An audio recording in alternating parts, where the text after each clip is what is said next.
Welcome back to the channel. I did a video last month titled "The Economy is About to Crash," and it seems we're already now seeing the effects of the budget starting to filter through.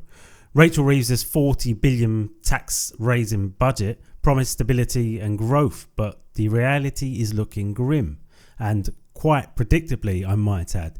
Borrowing costs have hit levels we haven't seen since 1998. Mortgage rates are set to climb again, and the pound is tumbling.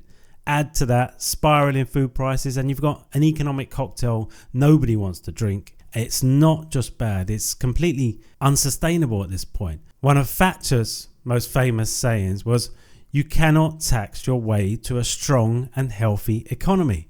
And maybe that's why Starmer took down her portrait. He didn't want to be reminded of the truth. We are now faced with rising government borrowing costs, measured by gilt yields. They have spiked to heights unseen in nearly 2 decades. That's like trying to pay off a credit card with interest rates doubling overnight. This is not just a government problem either. It's rising gilt yields are likely to halt the recent falls we've seen in mortgage rates.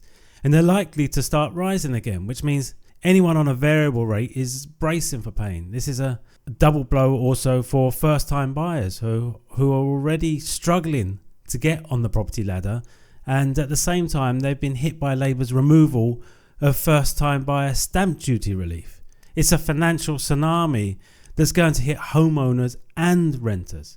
As people continue to rent for longer and borrowing costs get passed on to renters, young people living with their parents is now at the highest levels in 20 years. So much for Labour's promise to young people of the dream of owning their own home. You can put that along with their other promises, like keeping pensioners warm. I can only hope that young people will remember that next time they go to the polls. So the repercussions of Reeves' budget are already showing up everywhere you look. Businesses are passing on national insurance hikes to consumers, driving up prices on basic goods. A 20% rise in food costs, well, that's just the latest prediction. Families are cutting back, but where does that leave an economy reliant on consumer spending? The answer is stuck in a vicious cycle of stagnation, which leads us on to a word that nobody wants to hear, and that's stagflation. That's economic growth flatlining while inflation stays stubbornly high. So wages might be ticking up, but not nearly enough to keep up with the skyrocketing cost of living. And the result is people are working harder, they're earning slightly more, but they're feeling much poorer. Reeves' tax and spend policies are like throwing water on an already sinking ship. So Labour like to talk about Liz Truss's mini budget, and it was a disaster. I don't think anyone can deny that. But it wasn't the only factor at play at the time. The Bank of England had just started quantitative tightening, which is basically pulling money out of the economy. And Truss threw gasoline on that fire with unfunded tax cuts, and tax cuts to people that didn't really need them either. But Reeves, she's using a different recipe for disaster. I mean, her budget piles on taxes and spending just as borrowing costs soar. The markets aren't buying it, and neither should we. If Truss's mistakes might have been a sprint to chaos, they were easily reversible, and they could have potentially been tweaked for success. Who knows? Reeves' approach, though, is more of a marathon, but it's heading for the same finish line. Could potentially be much worse and much harder to reverse in the end. So while all this is going on, while this economic storm brews, Keir Starmer is out talking about ticket touts. In one of his latest posts on X, he announced he's capping resale prices for concerts. And sure, yeah, it's a nice move, but seriously, in the middle of a cost of living crisis, it's just tone deaf at best. People can't afford groceries or their mortgage, and Starmer's worried about fans getting into Coldplay gigs. No one's buying his ridiculous distractions from what's really happening in the economy. And now Reeves is off to China, a Hail Mary pass if there ever was one. She's hoping to drum up trade and investment, but it's a risky move with Donald Trump poised to return to the White House. Everybody knows his hostility towards China. It's no secret.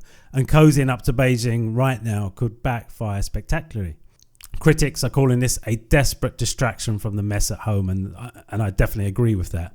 Even if she manages to secure deals, they're not going to offset the damage her budget has already done. Reeves's budget left just £9.9 billion of fiscal headroom, and that's already gone now.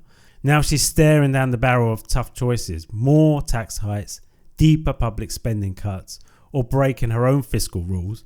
None of these options are good for the public. Speculation about new taxes is rife. I mean, they're talking about taxes on alcohol, tobacco, pensions, and if she extends the freeze on income tax thresholds, more people will find themselves dragged into the higher tax rate brackets. Public services are already on life support, so further cuts could be catastrophic. But Reeves might not have a choice, really. The markets are jittery and they don't really have a clear plan. She risks plunging the country into deeper economic turmoil. Rachel Reeves' promised stability and growth is likely to play out in typical Labour style: skyrocketing costs, crumbling confidence, and no end in sight. Mortgage rates are likely to start climbing, the pound is floundering, and public is paying the price for policies that aren't delivering. Meanwhile, Starmer's concert ticket crusade and Reeves' desperate China trip show just how out of touch and desperate this government really is. But there is some good news. This is likely to be one of the biggest nails in the coffin for Starmer and Labour.